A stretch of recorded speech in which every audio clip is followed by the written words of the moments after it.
Hello जी, नमस्कार। Harmonium सीखने की इस वीडियो में आप सबका स्वागत है। एकदम बिल्कुल ज़ीरो से हम लोग हारमोनियम सीखना शुरू करेंगे और ज़ीरो से हम एडवांस की तरफ जाएंगे। मेरा ये मानना है इस वीडियो को देखने के बाद भले ही कोई बच्चा है, भले ही कोई बड़ा है, ईजिली घर बैठे हारमोनियम सीख सकते हैं। चलिए शुरुआत करते हैं इस पहले वीडियो से हम हारमोनियम सीखने की। देखिए, अगर आप लोग हारमोनियम सीखना चाहते हैं या फिर दुनिया का कोई भी इंस्ट्रूमेंट सीखना चाहते हैं, जैसे गिटार हो गया, सितार हो गया, बेंजो हो गया, मैंडोलिन हो गया, कोई भी इंस्ट्रूमेंट सीखना चाहते हो, सबसे पहली चीज़ आपको पता होना चाहिए कि हमारे भारतीय संगीत में कितने स्वर हैं। तो हमारे भारतीय संगीत में टोटल 12 स्वर हैं। अक्सर लोग 7 स्वरों के बारे में ही जानते हैं, सा रे गा मा पा धा नी, इन 7 स्वरों के बारे में ही जानकारी होती, लेकिन एक्चुअल रियलिटी में हमारे पास टोटल 12 स्वर होते हैं। 12 में से हमारे पास आप देख सकते हैं 7 शुद्ध स्वर होते हैं, 4 कोमल होते हैं और 1 तीव्र स्वर होता है। अगर मैं बताना चाहूँ तो आप देख सकते हैं कि शुद्ध स्वरों को लिखने का जो तरीका है कुछ इस प्रकार है, कोमल स्वरों को लिखने का तरीका कुछ इस प्रकार है। कोमल स्वर 2 तरीके से लिखे जा सकते हैं, जैसे कि आप देख सकते हैं ये आपका कोमल रे को छोटी आर से लिखा जा सकता है, कोमल गा को छोटी जी से लिखा जा सकता है, कोमल धा को छोटे डी से लिखा जा सकता है। सेम एज इट इज आप देख सकते हैं कि ये लिखने का दूसरी चीज है कि कोमल स्वर को इस तरीके से भी लिखा जा सकता है, यानी कि कैपिटल में आर लिख के उसके नीचे डैश लगा दे। तो ये भी एक तरीका है जिस तरीके से हम लोग कोमल स्वरों को लिख सकते हैं। देन आखिर में आप देख सकते हैं ये तीव्र माँ को लिखने का तरीका है। तो इस तरीके से हम लोग 12 स्वरों के बारे में हमें जानकारी होनी बहुत जरूरी है अगर आप लोग हारमोनियम सीखना चाहते हैं। चलिए नेक्स्ट पिक्चर पे चलते हैं। देन नेक्स्ट जो चीज़ आती है, आपको इन 12 स्वरों की पोजीशन भी पता होना जरूरी है, क्योंकि सारा जो खेल है इन 12 स्वरों का ही है। अगर आप कोई भी इंस्ट्रूमेंट सीखना चाहते हो तो पहली चीज़ क्या है कि आपको इन 12 स्वरों की पोजीशन पता होनी, यानी कि कौन से स्वर से पहले कौन सा स्वर आता है, कौन से स्वर के बाद कौन सा स्वर आता है। जैसे कि हम लोग स्कूल में सीखते थे 1 के बाद 2 आता है, 2 के बाद 3 आता है, ए के बाद बी आता है, बी के बाद सी आता है। सेम ऐसी स्वरों की भी पोजीशन होती है। सबसे पहला जो स्वर है वो है सा, दूसरा कोमल रे, शुद्ध रे, कोमल गा, शुद्ध मा, तीव्र मा, पा, कोमल धा, शुद्ध धा, कोमल और शुद्ध नी। कुछ इस तरीके से आप दुनिया का कोई भी इंस्ट्रूमेंट उठा लीजिए, 12 स्वरों की पोजीशन ऐसी ही रहने वाली, भले आप गिटार बजा रहे हैं, भले आप हारमोनियम बजा रहे हैं, भले आप सितार बजा रहे हैं। चलिए नेक्स्ट पिक्चर पे बढ़ते हैं। यहाँ पे आप देख सकते हैं ये हारमोनियम की कंप्लीट पिक्चर है। एक एक पार्ट का हारमोनियम का नाम मेंशन है। आप देख सकते हैं ये जो पार्ट है इसको बेल्लो बोलते हैं, ये हैंडल है हारमोनियम को पकड़ने के लिए। ये जो पूरा हारमोनियम का बॉडी है, ये कुछ स्टॉपर्स हैं, ये कीज हैं, कवर है ऊपर वाला। अगर मैं आपको बात करूं तो एक प्रोफेशनल हारमोनियम में टोटल जो कीज होते हैं वो 42 कीज होते हैं। जैसे कि आप ये हारमोनियम देखेंगे तो इसमें टोटल 42 कीज हैं। ये एक प्रोफेशनल हारमोनियम है। कुछ हारमोनियम जैसे कि 37 कीज में भी आते हैं और कम कीज में भी आते हैं। लेकिन अगर आप लोग हारमोनियम सीख रहे हैं तो मेरी सबसे यही रिक्वेस्ट है कि आप मिनिमम वो हारमोनियम लीजिए जिसमें 42 कीज हों। ये जो बेल्लो है ये आपके टोटल 7 बेल्लो होने चाहिए, 9 स्टॉपर, 7 बेल्लो, डबल रीड बास मेल हारमोनियम आपको लेना है। ठीक है, मैं फिर से रिपीट कर देता हूँ। हारमोनियम में बेल्लो इसको बोलते हैं, ये 7 होने चाहिए। जैसे आप देखेंगे ना, ये पहला, दूसरा, तीसरा, चौथा, ऐसे 7 बेल्लो होते हैं जिससे हारमोनियम में हवा एंटर होती है। ये बेल्लो का काम होता है कि हवा का फ्लो मतलब कि हवा को एंटर करने के लिए अलाउ करता है ये बेल्लो। तो टोटल 42 कीज होने चाहिए, 9 स्टॉपर होने चाहिए और डबल रीड हारमोनियम, यानी कि हारमोनियम के अंदर 2 रीड होने चाहिए, बास मेल हारमोनियम होना चाहिए। ठीक है। देन अगर आप हारमोनियम सीख रहे हैं तो आपको पता होना चाहिए कि हारमोनियम कितने पार्ट्स में बटा हुआ है। तो टोटल हारमोनियम में 3 सप्तक होते हैं, यानी कि 3 पार्ट्स में हारमोनियम को डिवाइड किया गया। सबसे पहला सप्तक है मंद्र सप्तक, जिसको वेस्टर्न म्यूजिक में लोअर ऑक्टेव बोलते हैं। दूसरा सप्तक है मध्य सप्तक, जिसको मिडिल ऑक्टेव बोलते हैं। तीसरा सप्तक है तार सप्तक, जिसको हायर ऑक्टेव भी बोल देते हैं या फिर अपर ऑक्टेव भी बोल देते हैं। आप देख सकते हैं इस पिक्चर में पूरा मेंशन है कि कहां से कहां लेकर मंद्र सप्तक, कहां से लेकर कहां तक मध्य सप्तक है, फिर तार सप्तक।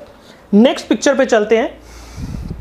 ये एक पूरा बड़ा पिक्चर है। आप इस पूरे बड़े पिक्चर में देख सकते हैं, आप देख सकते हैं इस पहले काले स्वर से शुरू होके इस सफेद स्वर, यानी कि यहां से लेकर यहां तक ये जो स्वर है ये आपका मंद्र सप्तक है। सेम इस स्वर से लेकर इस स्वर तक आपका मध्य सप्तक है।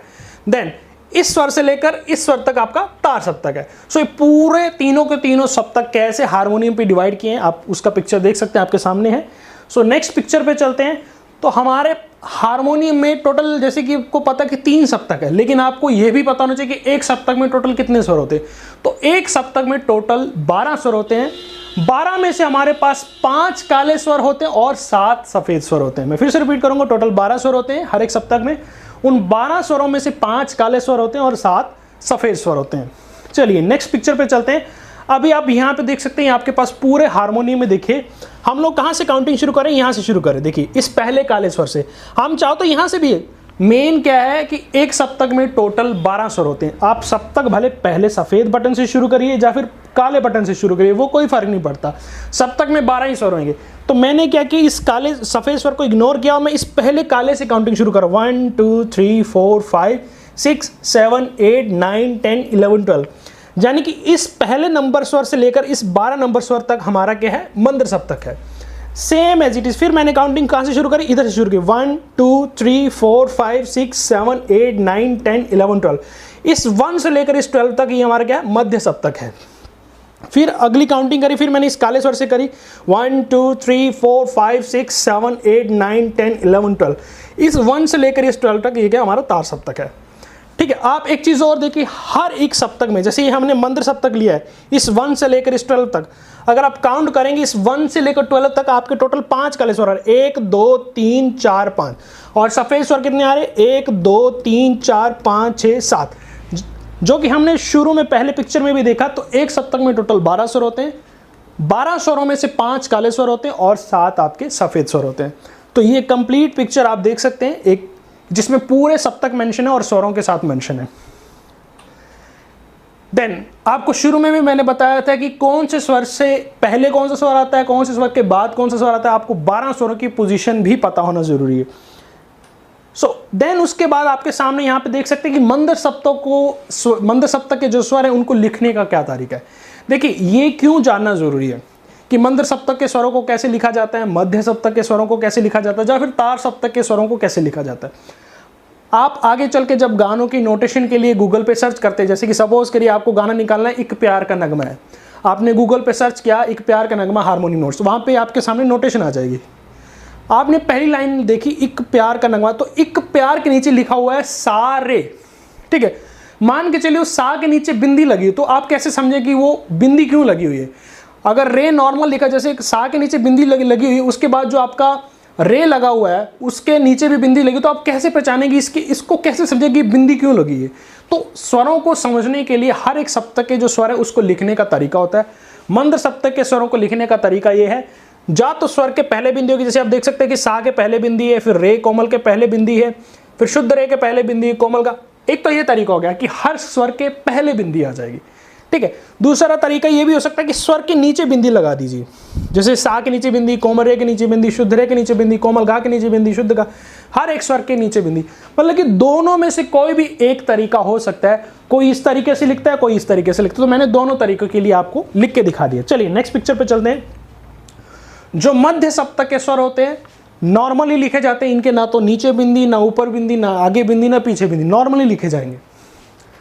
नेक्स्ट पिक्चर देख सकते हैं तार सप्तक। तार सप्तक के स्वरों को लिखने का तरीका कुछ इस प्रकार है। स्वर के बाद बिंदी आती है, जैसे कि सा के बाद में बिंदी है, कोमल रे के बाद बिंदी है, शुद्ध रे के बाद बिंदी, कोमल गा के बाद बिंदी, शुद्ध गा के बाद बिंदी। दूसरा तरीका ये लिखना कि स्वर के ऊपर बिंदी। तो ये तार सप्तक के स्वरों को लिखने। तार सप्तक के स्वरों को दो तरीके से लिखा जाता है, या तो स्वर के बाद बिंदी या फिर स्वर के ऊपर बिंदी। नेक्स्ट आप पिक्चर देख सकते हैं। इस पिक्चर में पूरे स्वर यानी कि मंद्र सप्तक के स्वरों को भी लिख रखा है, मध्य सप्तक के स्वरों को भी लिख रखा है, तार सप्तक के स्वरों में लिख रखा है। आप यहाँ पे देखिए, सा के पहले बिंदी, रे के पहले बिंदी है, गा के पहले बिंदी है, माँ के पहले बिंदी है, पा के पहले बिंदी है। तो मतलब ये स्वर मंद्र सप्तक के। मध्य सप्तक के किसी भी स्वर के ना तो ऊपर बिंदी है ना नीचे बिंदी है। सेम एज इट इज तार सप्तक के स्वर के या तो ऊपर बिंदी हो सकती है या फिर राइट हैंड साइड पे बिंदी हो। तो इस तरीके से पूरे हारमोनियम पे जो हमारे तीनों सप्तक के स्वरों की जो पोजीशन है कुछ इस प्रकार होती है। नेक्स्ट जो चीज है, जैसे कि मैंने कहा था कि हमारे पास टोटल 12 स्वर होते हैं, 12 में से 7 शुद्ध, 4 कोमल और 1 तीव्र। लेकिन अगर हमें हारमोनियम बजाना सीखना है या कोई भी इंस्ट्रूमेंट बजाना सीखना है तो हम इन 12 स्वरों को एक साथ प्रैक्टिस नहीं कर सकते। इन 12 स्वरों को प्रैक्टिस करने के लिए हमारे पास क्या है, 10 थाट बनाए गए हैं। ठीक है, 10 थाट बनाए गए। आप देखिए इस पहले थाट का नाम है बिलावल थाट। तो देखिए इसमें सारे शुद्ध स्वर यूज हो रहे हैं। फिर कल्याण थाट देखिए, इसमें सिर्फ एक ही स्वर चेंज हुआ है, वो है शुद्ध माँ की जगह तीव्र मान लग गया। फिर खमाज देखिए, इसमें कोमल नहीं लगा, बाकी सारे स्वर शुद्ध है। यानी कि ये जो 12 स्वर है इनको 10 कैटेगरीज में डिवाइड कर दिया, ताकि हम इन स्वरों को 12 स्वरों को ईजिली समझ सकें, इन अपने दिमाग में बिठा सकें, इनको हारमोनियम पे ईजिली प्रैक्टिस कर सकें, इनको क्लासीफाई कर सकें, डिफरेंशिएट कर सकें। तो इसलिए 12 स्वरों को समझने के लिए, सीखने के लिए हमारे पास 10 थाट बने हैं। सो एक संपूर्ण हारमोनियम प्लेयर बनने के लिए आपको 10 थाटों की जानकारी होनी चाहिए, ठीक है। तो हम लोग क्या करेंगे, शुरुआत करेंगे पहले थाट से, यानी कि पहले पकड़ेंगे बिलावल थाट। सो बिलावल थाट की खास बात क्या है कि इसमें जो स्वर लगते हैं वो सारे के सारे शुद्ध स्वर होते हैं। तो कुछ इस प्रकार बिलावल के जो स्वर हैं, हारमोनियम के ऊपर जो पोजीशन होती है बिलावल स्वरों की, इस तरीके से होती है। सो आज की क्लास में सिर्फ हमने इतना ही समझा, एक बेसिक इंट्रोडक्शन मैंने आपको संगीत की दी है, जिसमें मैंने आपको हारमोनियम के बारे में बताया, हारमोनियम में कितने सप्तक होते हैं, हारमोनियम पे कितने स्वर होते हैं, कितने शुद्ध होते हैं, कितने तीव्र होते हैं, कितने थाट होते हैं, स्वरों की पोजीशन कैसे होती है हारमोनियम के ऊपर। सो आज की इस पहले बेसिक लेसन में हमने पूरी हारमोनियम की बेसिक इंट्रोडक्शन के बारे में समझा है। नेक्स्ट क्लास में आपको कल सेम टाइम 7 बजे आपको क्लास मिलेगी, यानी कि हमारा डेली एक क्लास होगा शाम को 7 बजे, जिसमें आपको मैं बिल्कुल पहला क्लास आज मैंने आप लोगों को दे दिया है, दूसरा क्लास आपको कल 7 बजे मिलेगा, तीसरा परसों 7 को, फिर इस तरीके से आपको डेली एक क्लास मिलेगा 7 बजे, जिससे आप घर बैठे हारमोनियम सीख सकते हैं। सो आज की क्लास में सिर्फ हमने छोटा सा बेसिक इंट्रोडक्शन किया है। सो जो प्रैक्टिकल पार्ट है आज की क्लास में, हमारा थ्योरी पार्ट सारा कवर हो चुका है, प्रैक्टिकल पार्ट हम कल के वीडियो में सीखेंगे, यानी कि हारमोनियम को कैसे बजाना है, क्या फिंगर पोजीशन रहेंगी। जैसे कि हमने ये देखा कि बिलावल थाट की जो पोजीशन है स्वरों के ऊपर ऐसे है, तो हम बिलावल थाट को कल सीखेंगे कैसे हमें हारमोनियम के ऊपर बजाना है और उसको बजाने के लिए क्या फिंगर पोजीशन रहेगी। सो चलिए इसी वीडियो के साथ मैं आप सबसे इजाज़त लेता हूँ। शुक्रिया। वीडियो अच्छा लगा तो लाइक करिए, शेयर करिए। धन्यवाद, नमस्कार, मिलते अगली वीडियो में। शुक्रिया।